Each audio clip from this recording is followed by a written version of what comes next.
Hoje nós vamos falar sobre o tema ICS, Industrial Control System Cyber Security. E eu vou chamar para cá uma pessoa muito bacana, um profissional muito renomado aí no mercado, logo depois da vinheta. Meu querido Eduardo Honorato, seja muito bem-vindo. Obrigado pelo convite, meu amigo. Prazer estar com vocês aqui. Legal.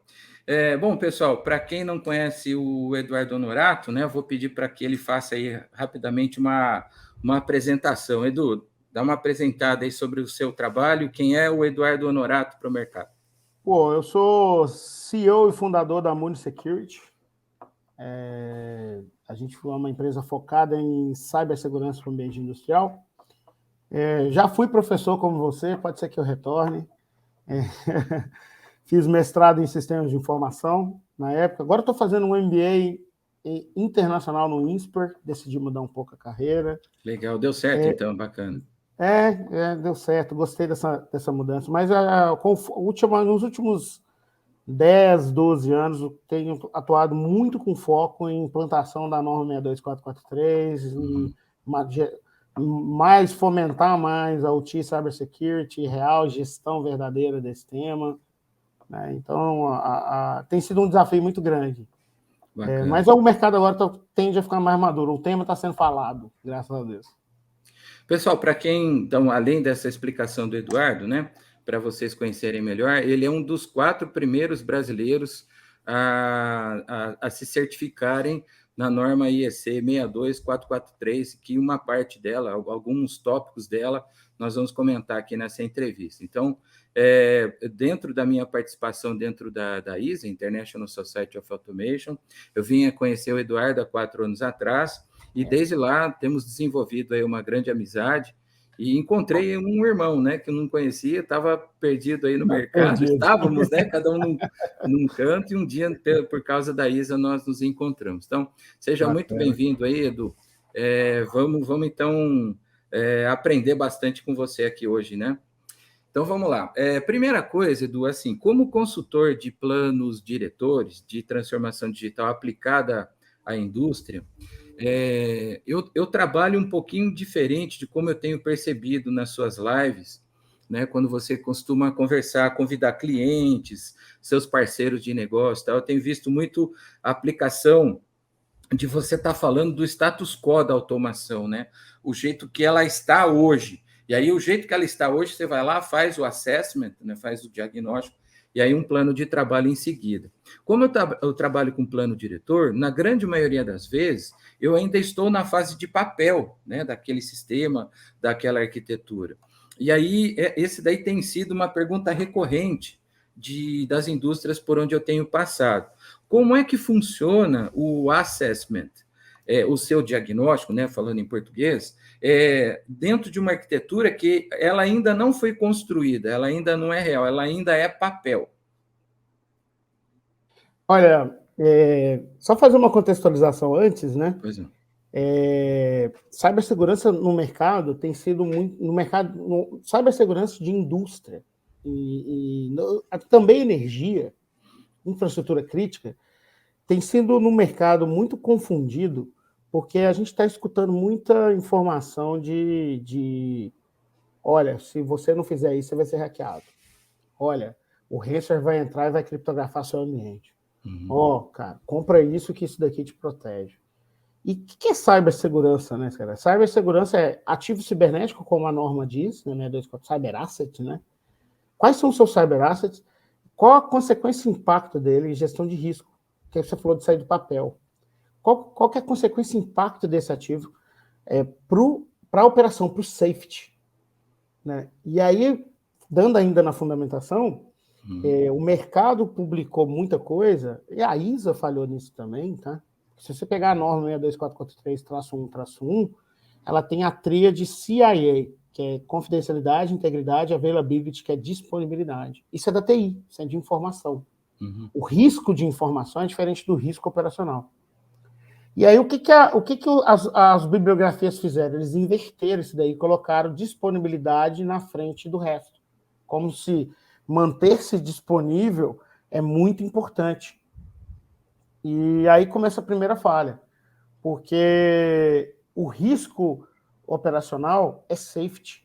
E quando a gente pega do inglês, security é uma coisa, safety é outra coisa. Uhum.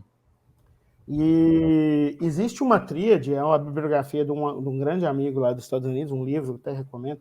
Não lembro o nome do livro agora não, mas vou ver se eu acho aqui e compartilho a tela com vocês. Legal. Pessoal, essa explicação da Safety e Security é bem tranquilo de você encontrar nas lives do Eduardo, tá? Depois, o contato dele e o link, né, que a gente pode ter acesso aos materiais dele, tudo que ele nos autorizar, nós vamos deixar aqui na descrição do vídeo, tá? Para você que está interessado em conhecer não só melhor o contato, né, do profissional Eduardo Honorato, como também dos materiais que ele vai recomendar. Um deles já começou falando aí, mas lá ele tem um vídeo bem bacana que ele explica direitinho essa diferença entre safety e security, que, acreditem, né, até hoje é muito comum de você encontrar no mercado pessoas que confundem a segurança de informação da TI e a segurança da informação da TA, né? Em outras palavras, o IT e o OT, né? Falando na sigla em inglês. Mas é muito comum isso daí. Então, o Eduardo, o foco dele, do trabalho dele, seja de consultoria e de todo esse trabalho que ele faz nas indústrias, é na parte do TA, que é o que a norma chamou de ICS, né, Edu? Industrial Control System, ICS Cyber Security. Então, nós estamos falando aqui de ICS Cyber Security, da segurança aplicada das estações de gerenciamento, de supervisão e operação da planta para baixo. É justamente aí que é o foco da aplicação. Pode continuar, Edu, só para dar uma contextualizada. Se você puder jogar na tela essa página que eu compartilhei aí. Pois não. Joga na tela aí para a turma ver. Essa é do Bob, que é um grande amigo. E ele escreveu um livro, inclusive nesse site aqui tem esse livro, depois eu mando o link aí, você manda para a turma. Tá aí. Isso. E aí, ele explica para a gente o conceito SRP. E aí nós estamos falando ainda do papel, então eu preciso entender isso primeiro. O Bob, esse é o livro dele. Está aqui na 4ª edição, acho que está na 5ª edição já. E é aquilo que eu expliquei. Onde que a norma falhou na escritura? Porque a norma, ela traz também o conceito do CIA invertido. Dentro da norma tem isso daqui. É triste dizer isso. Sim. E o conceito é isso daqui, ó, essa tríade aqui, ó. Safety, reliability, que é confiabilidade e performance. Safety no sentido não só de segurança de pessoas, né, de planta, né, em especial, mas principalmente em manter a operação rodando. Isso é o safety. Esse é o foco da cibersegurança. Reliability, que a gente fala de manutenção, calibração, uma série de coisas, né, para manter o estado operacional, né? E na cibersegurança a gente traduz uma palavra chamada hardening, né, que é uma configuração segura, eu já explico um pouco mais para frente, para a gente ter o quê? Performance. Teve um exemplo numa cervejaria que a gente fez um trabalho de hardening, como a norma chama no livro 3.3, Restricted Data Flow, restringir fluxo de dados. Precisava falar o quê? Supervisório CLP SIP Protocol. Só isso. Então a gente fez um bloqueio na rede que só permitia isso e o resto não falava mais. Deixou o protocolo industrial mais disponível. Consequentemente, a gente ganhou performance. Em 6 meses, a produção de lata aumentou de 80 mil para 127 mil latas. Aí foi no automático? Não. A gente deixou o protocolo mais disponível num passar de tempo, ele aumentou a produção. Então, esse conceito SRP ele é muito, muito da cibersegurança, né? E aí... Pessoal, isso que o Eduardo está falando, me perdoe, Edu, é muito importante a gente salientar. Muita gente em busca de produtividade e olhando para muitos outros caminhos, né? Ele acabou de citar um que só utilizando, né, olhando melhor para o safety, no caso aí da segurança, ele acabou encontrando resultados, né, que fez com que o sistema pudesse aumentar a produtividade sem que esse fosse um objetivo, né, Edu? Acabou acontecendo sem querer, sem comprar nada, né?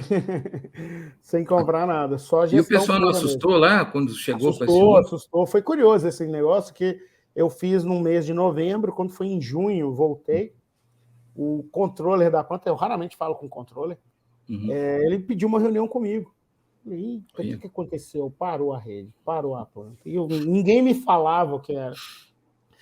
Eu sabendo, consciente do que a gente fez, porque a gente tinha visibilidade e controle. Não era invenção. Eu sabia o que precisava de fluxo de dados, era SIP, e o resto não precisava. Era simples. Não precisei trocar switch, não precisei trocar cabeamento, não precisei fazer nada. É gestão lógica mesmo da produção, da necessidade de produção. E aí, quando eu cheguei, o controle falou assim, o que vocês fizeram aqui? Aí eu contei para ele que a gente apliquei Recife Dataflow, conforme a norma nos fala, no item 5.2, Foundation Requirement 5, livro 3.3. Ele não entendeu nenhuma das palavras que eu disse. E ele falou assim, cara, só te digo uma coisa. Eu falei, lá vem porrada. Ele falou assim, a produção aumentou de 80 mil para 127 mil. E aí o cara da automação, ele olhou para mim e começou a rir. Eu falei, o dia inteiro ele segurou essa informação. Ele queria ver a minha cara de surpresa. Realmente fiquei muito surpreso. Então, protocolo industrial, ele é um protocolo sensível. Ele é um protocolo de tempo real, de real time. Então, ele precisa de estar disponível. Então, num ambiente de TI, é todo mundo falando com todo mundo, é normal, e aí você permite todo mundo e bloqueia o que não é necessário. Que atrapalha o quê? A informação, a produtividade. Já antivírus, firewall, essas coisas. Né? Aí o firewall você faz o blocking, o switch e tal. Já no ambiente de operação, manter operacional. Primeiro, safety first. E esse termo safety first é muito usado. Depois que eu vou pensar no resto. E para manter-se operacional, você precisa fazer confiabilidade. Você não para a máquina para dar manutenção nela? Por que não para um switch, um servidor, uma estação HMI, um PLC para dar manutenção lógica nele também? Porque, primeiro, que não tem visibilidade, não sabe o que acontece. Não sabe o risco. E aí que entra a norma, no papel que você falou. Eu vou desenhar uma arquitetura nova baseado em quê? Porque o switch A, o switch B é bom, porque é fibra. Toda vez que eu peço uma arquitetura, as empresas me entregam um monte de um desenho com um switch ligado no outro switch, ligado no switch. Não é isso que eu quero ver. Eu quero saber o seguinte, qual o seu processo operacional? Vamos pensar no papel e celulose, que tem um monte de processo diferente e que um depende do outro, né? Estamos lá na pátio de madeiras, né? Os cavacos. Pátio de cavaco. Branqueamento, né? Caldeira. São processos operacionais completamente distintos um do outro, que usam seus cyberativos, como a norma fala. Pode ser que seja o mesmo cyberativo. Um PLC, um HMI, um supervisório, um switch, um servidor, um ambiente escada, por aí vai. A gente tem pode ser que use o mesmo tipo ou às vezes o mesmo. Mas a consequência e impacto, ela é diferente. E o que a 62443 nos ensina é, primeiro, saber o tamanho do risco que eu estou correndo operacional. Se escutar muito o que o mercado fala, a gente vai falar assim, coloca um antivírus, senão você vai pegar um ransomware. Mas isso é um risco que eu corro? Não sei. Só vamos fazer porque o mercado está falando? Ok. O que eu tenho visto nesses anos aí de Brasil, que eu trabalhei em vários países no mundo, principalmente Brasil, que tem essa cultura tecnológica muito forte, compra o equipamento, coloca e depois a gente vê o que a gente faz. Depois a gente cria o procedimento, a gente vê se resolve alguma coisa. Tudo bem, não vejo problema em fazer isso. Corre o risco de gastar dinheiro antes da coisa funcionar. Então, quando a gente avalia o risco, e a 62443 ela nos ensina esse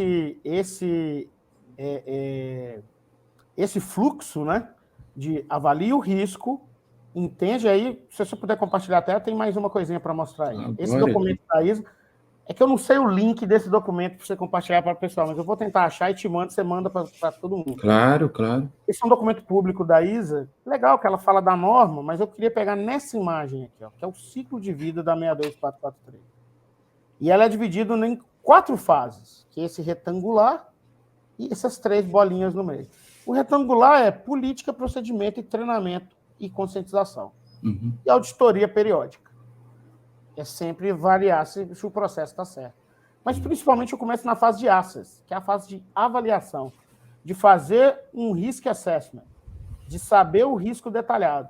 Isso tem normativa para isso. E tem o livro 3-2, que é um livro de agosto de 2020. Algo novo. Algo novo. Esse livro foi lançado recentemente. Então, nessa fase, eu vou saber qual é o mapa de risco, como que está o pátio de cavaco, como que está a caldeira, como que está branqueamento, 3 processos aí que a gente citou. Tá. E, consequentemente, a média dos 3, eu vou saber a planta toda. Então, Edu, mas quando você chega no local, você, a sua equipe, chega no local e roda suas ferramentas, roda suas aplicações para detectar, ok, isso está muito claro. E quando isso é antes disso, quando isso daí ainda é papel, ainda está no projeto. Não, mas só para você ter uma noção, essa fase a gente não roda ferramenta nenhuma, é entrevista. Só na coleta de requisitos. Só na entrevista a gente faz... A análise de risco, ela não é uma ferramenta, né? Ela é entrevista mesmo, como a norma ensina. Tá. Você pode dar alguns exemplos? Como que são as perguntas? Vamos ver. Um exemplo muito claro. Até porque na minha proposta seria você desenhar 4 mãos, né? Já que você está desenhando e tem esse conhecimento e a gente vai ter que se precaver com a cybersecurity, né? Por que não fazer a 4 mãos? Vamos lá, dá alguns exemplos. Um exemplo, o branqueamento para funcionar precisa de 3 CLPs, e esse processo não sou eu que crio. 3 CLPs está funcionando aqui com um historiador, estão chutando, tá? 2 HMI. Tá. Ok, o que esses caras precisam para funcionar? Eu preciso... E assim a gente vai... Esses são, como a norma fala, o SUC. System Under Consideration. É o sistema que eu levo em consideração. Tá. Ok. Eu vou fazer um negócio que a própria norma também nos ensina, chamado de... Se é uma planta nova, é um CyberFAT. Cyber Factory Acceptance Test. Um teste de aceitação de fábrica. Se é uma área nova na planta, um CyberSAT. Um Cyber Site Acceptance Test. Então, eu vou aplicar os conceitos de teste de aceitação para eu fazer o quê? Para eu determinar qual é a ameaça e vulnerabilidade. Porque o risco, ele é ameaça vezes vulnerabilidade vezes consequência e impacto. A consequência e impacto a gente levanta fácil. Numa entrevista. Não tem como ser numa ferramenta. Agora, para eu levantar análise, ameaça e vulnerabilidade, aí às vezes eu rodo uma ferramenta. Às vezes eu faço uma entrevista, porque às vezes é um funcionário mal treinado. Que insere um pendrive malicioso, que tem o hábito de levar pendrive para tudo quanto é lado, é um exemplo. Isso não dá para pegar em ferramentas, vai ter que ser nas entrevistas constantes. Bom, e, consequentemente, aquele ativo que é muito importante, eu começo a avaliar os usos de caso.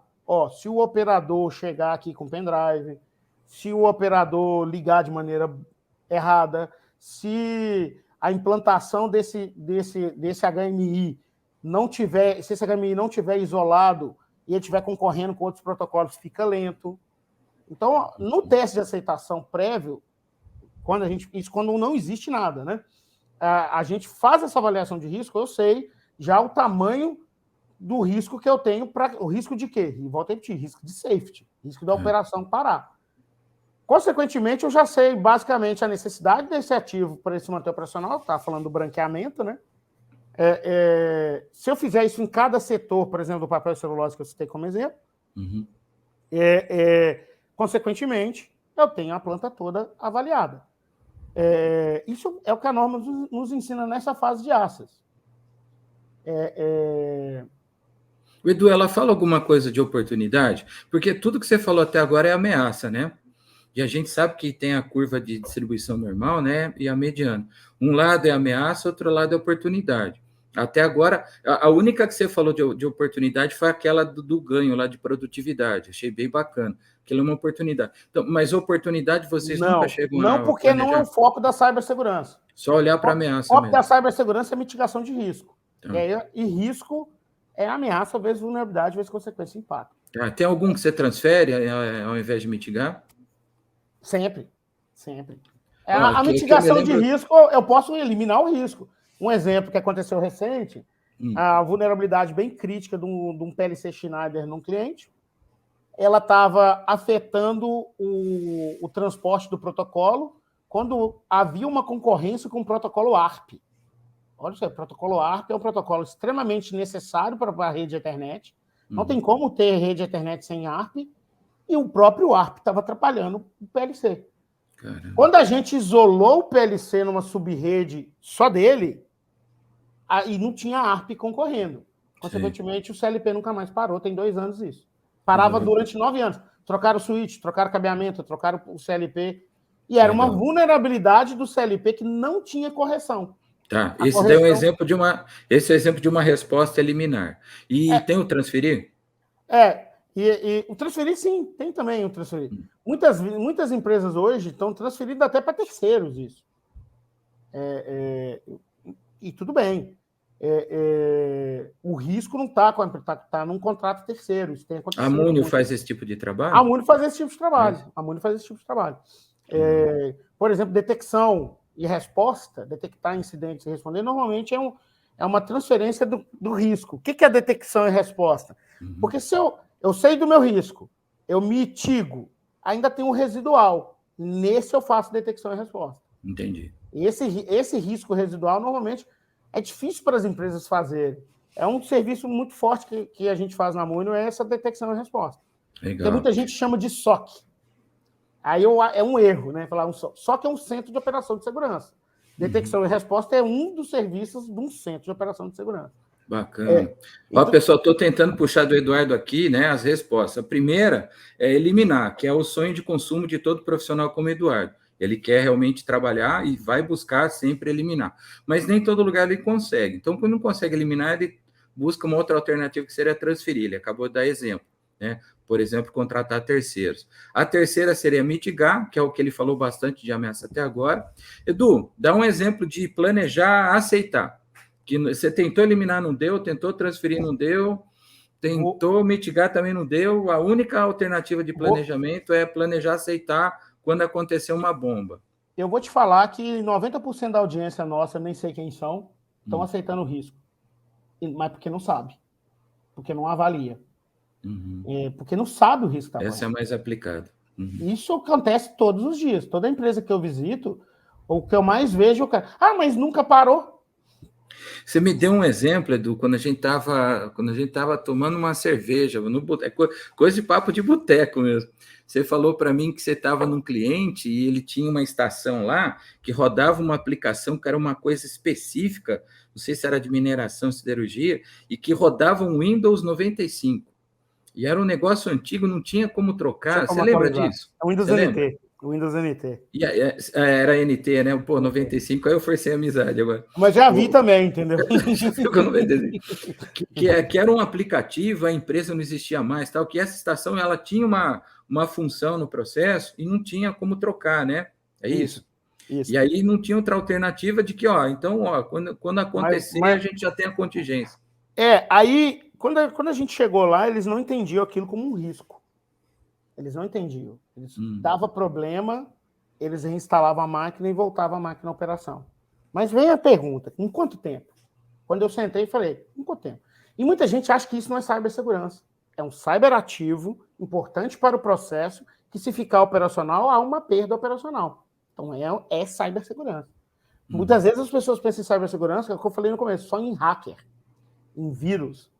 Pô, não é. É um cyberativo que não está operacional. É um problema nosso. Nesse caso aí foi muito curioso, porque eu falei assim, tá, legal. Aí, quando dá problema, a gente reinstala. Eu falei, em quanto tempo? Aí o cara falou assim, 39 horas. Foi o máximo que a gente conseguiu. O máximo que a gente ficou fora, melhor dizendo. Vamos colocar uma média? Aí o cara, média umas 30 horas. Eu falei, pronto, chegamos no número. Eu posso estar errando nos números, tá? Eu tô arredondando. Não, tranquilo. Aí, mas esse fato é real, tá? Cheguei assim, legal. Mas por quê? Quais são os problemas? Às vezes a máquina trava, às vezes a máquina não sei o quê. Eu falei, então, como é que a gente resolve isso? Então, peraí. Ali, na entrevista, no bate-papo, eu identifiquei que aquilo era um risco crítico com consequência de impacto alta. Então, assim, tem como mitigar esse risco? Não tem. O Windows NT não tem antivírus, é velho, o log é ruim. Não tem o que fazer. Atualizar para um Windows normal custava milhões de dólares para um software novo e a linha de produção não era rentável a ponto disso. Ok, então tem que permanecer aquele cara velho lá. Ok, e ele produz. Então, assim, mas eu preciso manter operacional. Isolar ele no ambiente de rede é um caminho? É o primeiro passo que eu farei. Mas a gente precisava... Então, é um tipo de mitigação. Então, tem um risco grande, eu mitiguei um pouquinho e fiquei com esse risco. Então, se eu tenho esse residual de risco, eu tenho que criar um plano de resposta a um possível incidente. E a única possibilidade que a gente tinha era, ele gastava, em média, 30 horas para instalar uma máquina nova. A gente precisava reduzir esse tempo. Então, quanto que seria esse tempo? Se eu já tivesse uma máquina nova, uma máquina instalada, melhor dizendo, nova não tem jeito, porque o NT não instala em máquina nova. O NT você não consegue virtualizar. Pega uma velha, formata, deixa um NT lá prontinha, põe e faz o backup do SCADA. Eu não preciso guardar os dados, eu preciso só voltar o SCADA para cá. Queimou, eu ativo a segunda. Legal. E aí, um belo dia, aí a gente fez o plano de resposta ao incidente, que é um procedimento. Detectar que teve um incidente e acionar o plano de resposta direto com os nomes e pessoas que vão agir para que seja rápido. Então, criamos o plano de resposta a incidente. Isso é um plano de resposta a incidente. Um belo dia, o cara... Só que a gente não fazia o SOC para ele, né? A detecção e resposta. Aí, um dia ele me ligou e falou assim, cara, acionei o plano de resposta a incidente. Eu falei, porra, que legal. Funcionou? Porque a gente não testou, né? Você tem que testar. Mas estava operacional, não deu para testar. Eu falei assim, funcionou. Cara, a primeira pergunta que eu fiz não foi o que aconteceu. Foi em quanto tempo você voltou a operar? Aí ele falou assim, 3 horas. Lembra, era 30. 39 o máximo, 30 de média. Pô, então peraí. Você ganhou 27 horas de produção. Fantástico. Leva isso para quanto que custa, sei lá, a tonelada do papel, que a gente está falando de celulose. Você vai saber quanto você ganhou nessa brincadeira. Aí eu falei assim, e qual foi a causa raiz? Agora eu quero saber. Aí ele falou assim, o HD queimou. Olha. O HD queimar é um incidente cibernético que faz o cyberativo parar de funcionar, que acionou o plano de resposta a incidente. Então, esse é o papel da cibersegurança de operação, que a gente tem que entender, porque a gente entra naquela tríade que eu mostrei no começo. Sim, sim, sim. Fantástico, Edu. Então, ó, fica a dica, né? Você falou que o objetivo aqui é só falar de ameaça e tal. Mesmo que a norma não preveja, sei lá, é porque gestão de risco, toda hora a gente associa risco a coisa ruim, né? Toda hora a gente associa risco a ameaça. Fica uma sugestão para você. Você falou, nem sei que é audiência. A audiência não é gerente de TI, não é profissional de automação.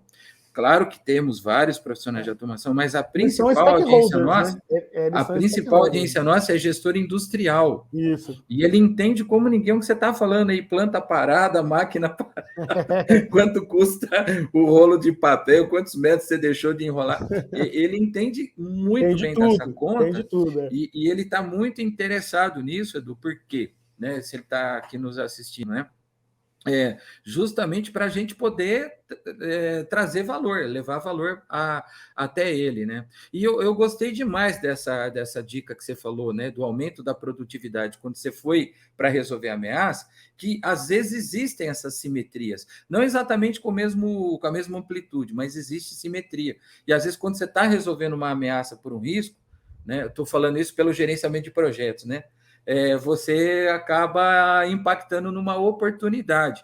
E gerente industrial adora ouvir isso, né? Então, fica a dica, né, para você, dentro das suas propostas, das suas andanças aí Brasil afora, né? Viu, pessoal? O Eduardo, ele está falando Brasil, mas ele não trabalha só no Brasil, né? Ele trabalha no mundo.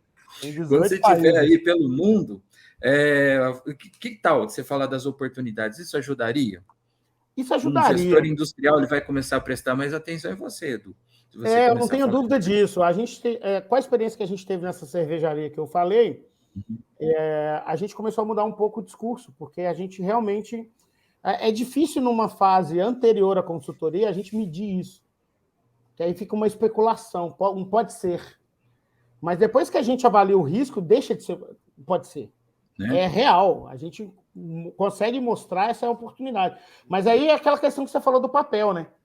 Eu preciso saber qual é o meu risco para eu saber dar o passo certo.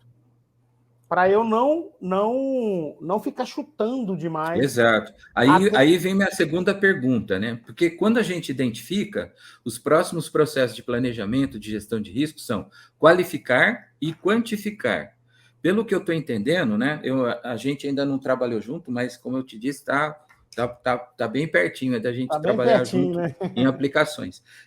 Como é que você costuma fazer? Você para na qualificação onde você tem ali a matriz de probabilidade de impacto, né, usando as suas palavras. Para quem não conhece, pessoal, é aquela matriz que você tem um semáforo verde, amarelo e vermelho. Quando você cai dentro da curva de distribuição, que é o cenário vermelho, aí o Eduardo, o time dele, né, a equipe dele tem que atuar, fazer alguma coisa. Mas existem planos de contingência também para outras zonas. Então, a minha pergunta, Edu, dentro do trabalho que você faz, das suas consultorias, você para na qualificação e mapeia para o cliente e ele resolve, ou você também quantifica? Não, quantifico. Quantifica Hoje eu criei também? um conceito chamado de Master Plan, um plano master de cibersegurança, que seria... quando eu avalio o risco, eu já tenho um Master Plan mais certeiro. Quando eu só avalio um gap, ou seja, só a maturidade por cima, sem entrar no detalhe do risco, também dá para a gente aplicar o Master Plan. Porque tem coisa que é implícita, né? Você chega o cara lá, ele não tem maturidade nenhuma de gestão de acesso. Qualquer um entra e faz o que quer. Para eu chegar no detalhe, eu tenho que avaliar o risco, mas tem ações que eu já consigo quantificar quando eu faço um gap analysis, uma análise de gap mesmo, né? Eu não sei nem como é que eu traduzo isso, análise de gap, análise de específica. Vulnerabilidades. Não é nem vulnerabilidade, é análise de processo mesmo, macro, né? Que não está coberto. Que eu vejo de uma maneira macro. E eu consigo ver o gap. O risk management, o risk assessment é quando a gente vai no detalhe, né, do processo em específico.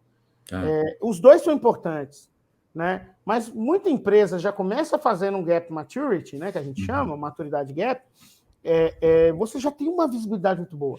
Existe um modelo de maturidade nos Estados Unidos chamado C2M2, que foi criado pelo Departamento de Energia do governo americano. É excelente, aplicável em qualquer área industrial. Foi criado pelo Departamento de Energia, mas ele é aplicado em qualquer área industrial. E ele vão vários domínios de cibersegurança aplicados. Ali já te dá um norte de quantidade. Mas acertadamente com essa questão da oportunidade é quando você avalia o risco. Porque, volto a repetir do risco, né? A norma nos traz o risco de 0 a 25. Mas eu também tenho um cálculo de tolerância a risco. Qual que é a tolerância do negócio? É 10. Se o risco der até 10, não faço nada. É a tolerância a risco, eu aceito esse risco. No cômputo. Ele é 11, é 15, é 20. Aí nós vamos agir para mitigar esse risco até o 10. Não zerar o risco todo. Aí é muito investimento, muito tempo. Zerar é difícil, né, Edu? Custa muito caro. Muito caro. Então, agora, quem define a tolerância a risco? Não sou eu, não é uma ferramenta, é o negócio. É o gerente industrial, talvez o risco corporativo, talvez o board, talvez os acionistas. Tem que entender quem são esses stakeholders. Isso é muito importante quando a gente fala de cibersegurança. A tecnologia ela entra para suportar isso daí, mas tem toda essa questão primeiro. Toda aquela bolinha azul que eu mostrei da fase de access, ela mostra isso claramente. O livro 3-2, se você é membro da ISA, eu já entraria ali e lia ele, porque o livro 3-2 ele tem 36 páginas, incluindo o índice. Então, nós estamos falando de 30 páginas de leitura, com muito fluxograma. Ele é fácil de ler, pequeno e rápido, e vai te dar todo esse entendimento. Então, não é uma invenção da minha cabeça, né? Você vai ver que está lá verdadeiramente. Então, a 62443, ela deveria ser mais falada. Eu sempre falo isso, né, Marco? Ela tem que ser mais falada no intuito de informar mesmo. Cara, aplica esse negócio.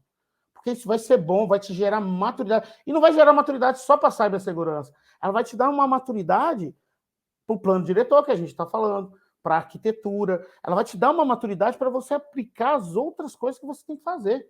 Isso é muito legal. Isso é muito legal saber que a gente tem a 62443 desde 2007. Então, assim, e é uma pena que ela é pouco falada. Não comigo, porque você me conhece, eu falo o tempo inteiro.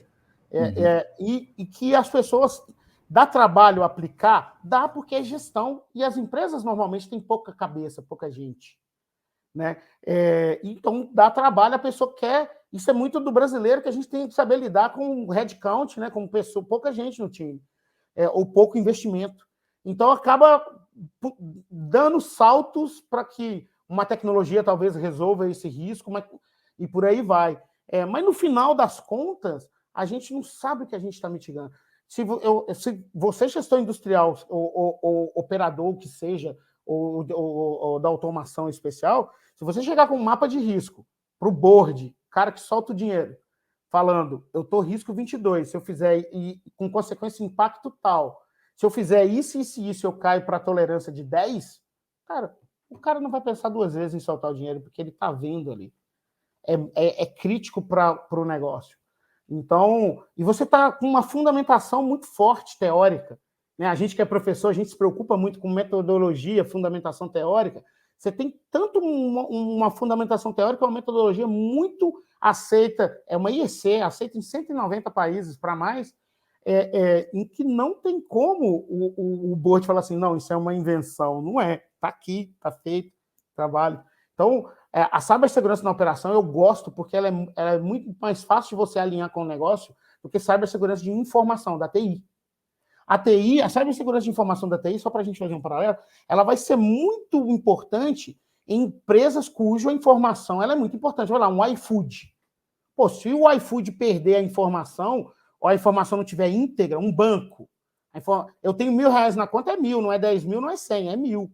Se a informação não está íntegra, e eu não tenho confidencialidade de que eu que faço o acesso, você deixa de confiar naquela instituição. Então, a informação vale muito para esse tipo de empresa. Agora, quando a gente está falando de uma indústria, a informação é importante, mas a operação é muito mais importante na operação. Então, isso que eu acho legal da 62443, porque ela trabalha o risco operacional verdadeiro. E aí a gente para de fazer esse discurso de que o hacker vai te invadir, vai te roubar tudo. Pode acontecer, mas você tem outros riscos que acontecem semanalmente nas empresas, pode estar acontecendo com qualquer um que está ouvindo isso aqui agora, e que ele talvez não saiba que é um risco, que há a necessidade de mitigar, é a necessidade de responder caso aconteça um incidente. Né? Então, esse é o legal da 62443, que eu me empolgo porque ela é boa nesse sentido. Então. Daqui para frente, Edu, quais são assim os passos do futuro que você imagina, tanto para o usuário que está nos assistindo aplicá-la, como pelo próprio desenvolvimento da norma, né? Essa e todas as que se referem aí a ICS Cybersecurity. Então, primeiro, futuro, né? E como que você vê que a nossa audiência, os futuros, os atuais gerentes industriais vão aplicar isso daí no dia a dia? O que você está vendo aí dentro das suas andanças? Eu acho que o mercado está muito imaturo. Se você me perguntar de 1 a 5 nível de maturidade, eu acho que não chega a 1. Assim, ainda. A norma, o ano passado, eu faço parte do comitê lá na ISA nos Estados Unidos, houve uma mudança nos livros. Né? Então, a norma está se adaptando às melhorias futuras, o que é legal. A ISA, os grupos sempre foram muito lentos nas atualizações de norma, mas não é por causa da ISA, não. É porque é voluntário. Um dia um cara pode, um dia... Eu tenho minha agenda muito apertada, um dia um cara não pode. Tudo que é voluntário gira devagar. E tem que ter uma revisão muito grande por pares diferentes e tal, então, que torna o processo de publicação de um novo livro lento. Né? Mas o que a gente já tem já dá uma base muito boa. Estou falando de procedimento e governança. Né, de cibersegurança nas indústrias. Já dá uma base muito boa. O que precisa que o mercado acontecer é estar mais consciente de que isso é importante para o negócio. Bom, é um caminho. Aí, instituições como a ISA, não só a ISA, associações específicas de cada segmento, seria interessante que essa informação seja divulgada. Eu faço na Mune, a Mune é uma empresa comercial, e eu faço, você pode assistir. Eu raramente falo, compra meu produto que eu vou lá e resolvo, compra minha consulta. Sou testemunha viva disso. Não adianta. E estamos aqui também fazendo esse papel, né, Edu? De ajudar não adianta. As pessoas. Compra minha consultoria e vai lá e resolve, se você não está maduro para entender o resultado que ela vai trazer. Eu até prefiro não vender às vezes, por quê? Porque a expectativa ela fica diferente. Bom, enfim, futuro. Acontece a mesma coisa comigo. O que eu espero para o mercado brasileiro em geral? É que essa maturidade ela avance. Mas quando eu vejo, eu tenho vários grupos, WhatsApp, Telegram, que eu não estou participando de grupo mais, estou só lendo, estou saco cheio com o grupo. Mas tudo o que eu leio, todos os webinars que eu vejo, é para vender algo. Não é para informar. E quando é para informar, está informando a coisa errada. Então, assim, eu fico muito triste. Eu vi palestras de associações que, para ter um patrocínio, o cara colocou o conteúdo do patrocinador que não tinha nada a ver com o que deveria ser falado. E olha que eu sou uma empresa comercial, mas você sabe que eu faço um podcast com muito carinho e puramente informativo. Concordo em gênero, número e grau, Edu. Então eu acho que de futuro, a primeira coisa que tem que acontecer é o conhecimento mesmo, está acontecendo de maneira... a informação está chegando de maneira correta. Para quê? Para que gere mais, que a gente suba essa maturidade de gestão mesmo, de plano diretor, falando de uma maneira mais... A gente suba essa maturidade verdadeira de cibersegurança, que as pessoas entendam, que as pessoas vejam a oportunidade verdadeira que isso pode trazer para o negócio. Consequentemente, vai elevar a maturidade tecnológica, porque para determinados controles de cibersegurança eu vou precisar de determinadas tecnologias. Então seria muito interessante os fabricantes, né, os vendors, terem a consciência de que informar é bom, sem aquela ansiedade para fazer a venda no curto prazo. Isso é um conceito muito de venda americano, por trimestre, todo trimestre tem meta, aquela coisa, venda, e não informa. E o produto dele é um produto que depende da informação. Então assim, a gente houve uma inundação muito forte de fabricantes de TI, Firewall, antivírus, switch, dentro do ambiente de operação, mas com conceito de venda de TI, que gira muito rápido, que tem mais orçamento, e por aí vai. Tanto que, para você ter uma ideia, um Firewall hoje em dia, você tem que renovar a licença dele a cada ano. E a licença custa 70% do valor do Firewall. Então você tem que comprar outro Firewall a cada ano. Você chegar a falar isso para um gerente industrial, ele morre do coração. Ele quer fazer um investimento, daqui a 10 investir de novo. Ter o retorno do investimento em produção, daqui a 10 fazer de novo. Então, até esse conceito tem que mudar um pouco de como fazer isso. Então, eu espero que no futuro, tanto fornecedor quanto cliente, vamos dizer assim, essa relação, ela se torne mais madura para o negócio fim, que é safety, manter a operação rodando.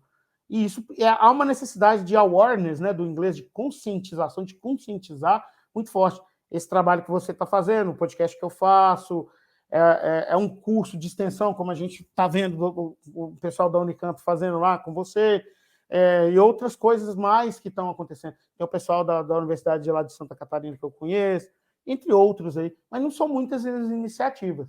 A maior parte das iniciativas elas estão focadas na venda de produtos, solução, consultoria rápido, giro rápido.